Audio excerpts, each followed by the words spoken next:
नमस्कार दोस्तों, मैं हूं आपका दोस्त प्रवीण कुमार और चलिए आज की कहानी शुरू करते हैं। आज की कहानी है पंचतंत्र के निर्माण की कहानी।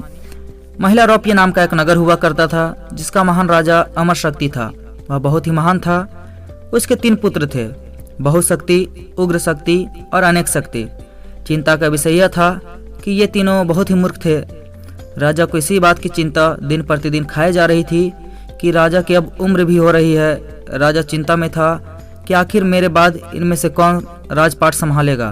तीनों ही मूर्ख हैं, कोई भी मेरे बाद राजपाट संभालने योग्य नहीं है। इसलिए राजा ने यह चिंता अपने दरबार में अपने मंत्रियों के सामने व्यक्त की। मंत्रियों में से एक ने कहा, एक ऐसा विद्वान है जो आपके तीनों पुत्र को कुछ ही समय में ज्ञानी और विद्वान बना सकता है। राजा ने कहा, ऐसा कैसे संभव हो सकता है? सिर्फ व्याकरण आदि का अध्ययन करने में ही वर्षों का समय लग जाएगा और फिर शास्त्र आदि का अध्ययन किया जाएगा जिसमें वर्षों लग जाएंगे।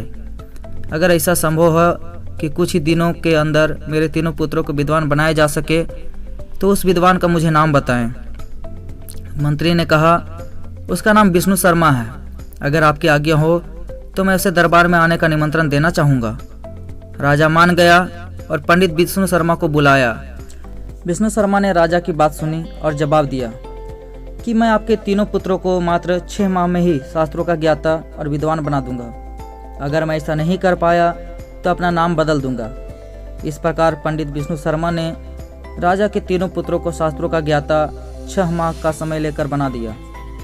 असल में विष्णु शर्मा ने शास्त्रों को पशु पक्षियों की कहानियों में परिवर्तित करके एक पुस्तक का निर्माण किया था। यह पुस्तक किसी भी मूर्ख से मूर्ख व्यक्ति को बुद्धिमान और शास्त्रों का ज्ञाता बना देती थी। इस प्रकार पंचतंत्र का निर्माण हुआ।